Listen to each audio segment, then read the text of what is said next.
Hello everyone. आज हम बात करते हैं 12th आर्ट के चैप्टर 1 में जिसका नाम है आहार में दूध का पौष्टिक महत्व।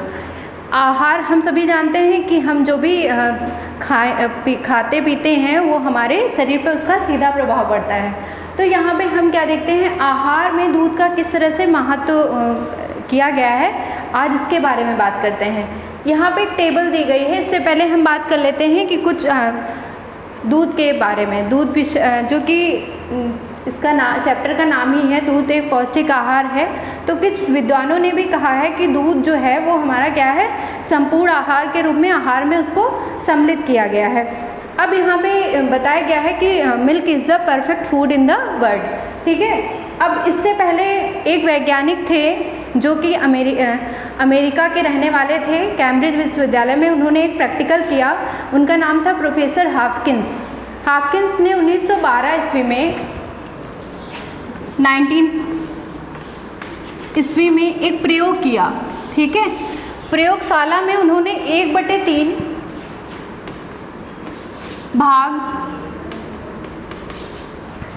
ठीक है, स्पून में क्या किया उन्होंने कि प्रयोग पे इन्होंने किया आधा चम्मच जो है वो डेली चूहों पर उन्होंने प्रयोग किया अपना। और उस पर उन्होंने देखा कि जब एक 1/3 जो है दूध का जो सेवन वो उन्होंने किस पे कराया, चूहों पे। तो ये जब उन्होंने चूहों पर ये प्रयोग किया, उसको काफ़ी समय तक देते रहे चूहों को क्या, दूध कितना देते थे, चाय के चम्मच के बराबर। ठीक है। तब किस सन में किया था उन्होंने, 1912 में। ठीक है। यहाँ पे ये है कि इन्होंने लगातार ये प्रयोग अपना जारी रखा। तब इनको पता चला कि ये जो दूध है वो चूहों में काफ़ी मात्रा में जो है वो प्रोटीन है, कार्बोहाइड्रेट है, जिसकी वजह से जो है चूहे थे वो बिल्कुल स्वस्थ और तंदुरुस्त इनको नज़र आए। तब इन्होंने ये सिद्ध किया कि जो दूध है वो किसी भी जाति के लिए जो इसका सेवन करता है वो क्या होगा कि संपूर्ण आहार के रूप में इसको रखा गया। तभी से ये माना जाता है कि दूध एक संपूर्ण आहार के रूप में इसको मान्यता मिली। अब हम बात करते हैं कि इस दूध में कौन कौन से पोषक जो हैं तत्व मिले होते हैं। अब यहाँ पे टेबल दी गई है। प्राणी का नाम दिया है, जल की मात्रा, प्रोटीन की मात्रा, कार्बोहाइड्रेट, फैट, वसा, मिनरल्स, खनिज, कैलोरी कितनी है। ठीक है। अब यहाँ पे क्या है, 100 ग्राम दूध में पोषक तत्व क्या होते हैं, जो भी हमारे खाने में कौन कौन से तत्व होते हैं, न्यूट्रिएंट्स होते हैं, ये क्या कहलाते हैं, पोषक तत्व। अब जबकि हम बात कर रहे हैं दूध के पोषक तत्व के बारे में, तो हम बात कर लेते हैं। पहले प्राणी का नाम यहाँ पे दिया हुआ है, माता के दूध में कितने परसेंटेज। अब यहाँ पे क्या है, 100 ग्राम दूध की जो हम बात करें तो उसमें जल की मात्रा कितनी होगी, 86.3 जो है वो ग्राम कितनी किसकी मात्रा होगी, जल की मात्रा। ठीक है। प्रोटीन की कितनी मात्रा होगी, 3.1 ग्राम। ठीक है। ये तो हो गई प्रोटीन की। अब कार्बोहाइड्रेट की कितनी मात्रा है, 6.6 ग्राम। वसा कितनी है, 3.9 ग्राम। खनिज या मिनरल्स कितने हैं, 0.1 ग्राम। ये है यहाँ पे लिखा हुआ है मिलीग्राम में। ठीक है। खनिज को हम काहे में रख रहे हैं, मिलीग्राम में इसको नापा जाता है। कैलोरी मतलब ऊर्जा कितनी मिलती है हमें, 55%, 55। ठीक है। अब ये तो हो गया माता के दूध की बात। अब हम बात कर लेते हैं गाय के दूध में किस तरह से कितना परसेंटेज जो है जल मिलेगा, कितना प्रोटीन्स मिलेगा। तो 87.6 जो है वो कितना मिलेगा जल में। 100 ग्राम दूध में हमें 87.6% में क्या मिलेगा, जल। प्रोटीन कितना मिलेगा, 3.3%। कार्बोहाइड्रेट 4.8%। ये नापने की इकाई कौन सी है इसमें, ग्राम। ठीक है। वसा कितना, फैट कितना होगा, 3.6। 0.7 क्या होगा मिलीग्राम में खनिज। ठीक है। 76 जो है कैलोरी हो जाएगी या ऊर्जा जिसको हम कहते हैं।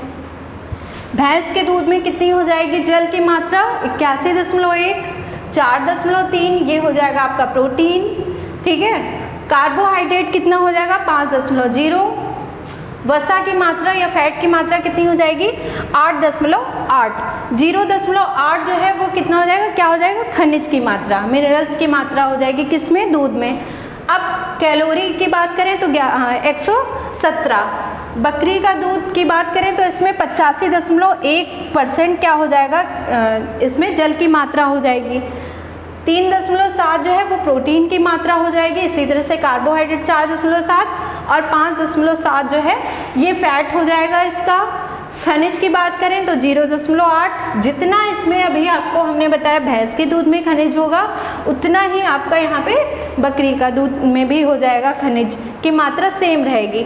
अब कैलोरी चेंज है यहाँ पे 84।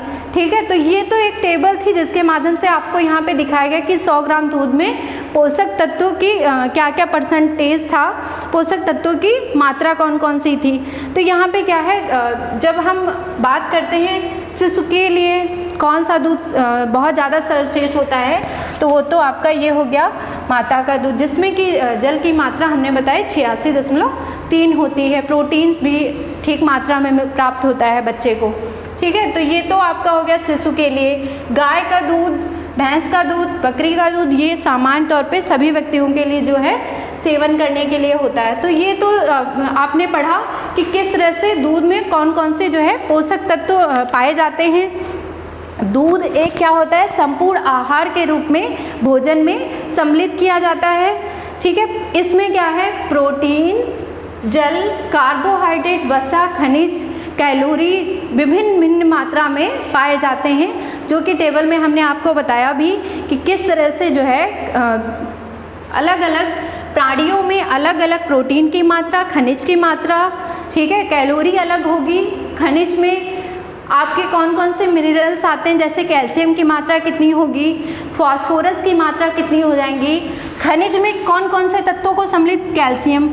अब जैसे कैल्शियम क्या है, दूध में सबसे अधिक क्या पाया जाता है, कैल्शियम की मात्रा, फास्फोरस की मात्रा।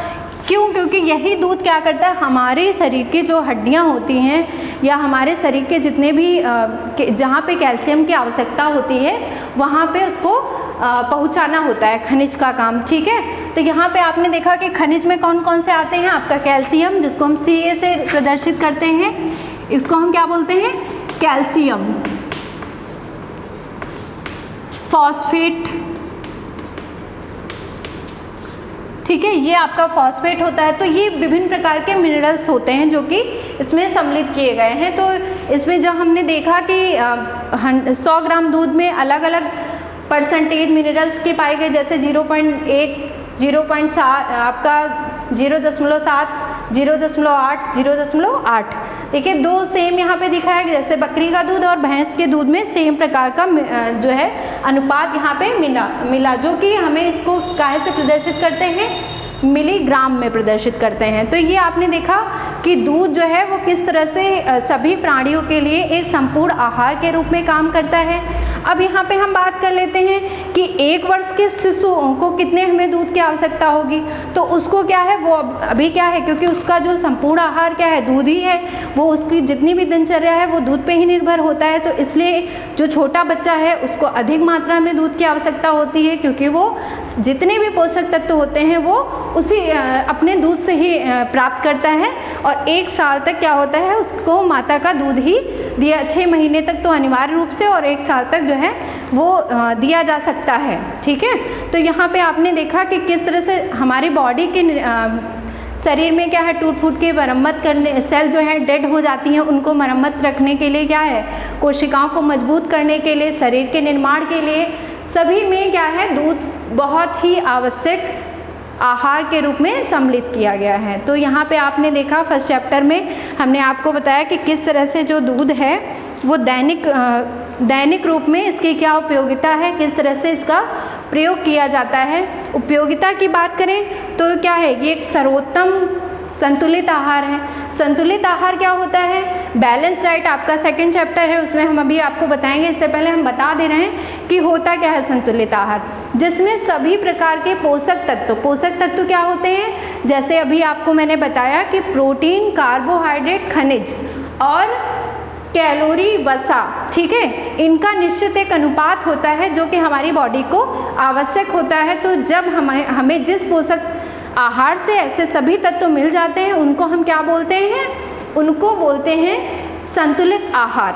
तो दूध से हमें विभिन्न प्रकार के पोषक तत्व प्राप्त हो रहे हैं, इसलिए हम कह सकते हैं कि दूध जो है वो एक संपूर्ण आहार के रूप में आहार में सम्मिलित किया जाता है। ठीक है, तो आपने ये देखा कि किस तरह से आहार के रूप में दूध एक पौष्टिक तत्व के रूप में काम करता है।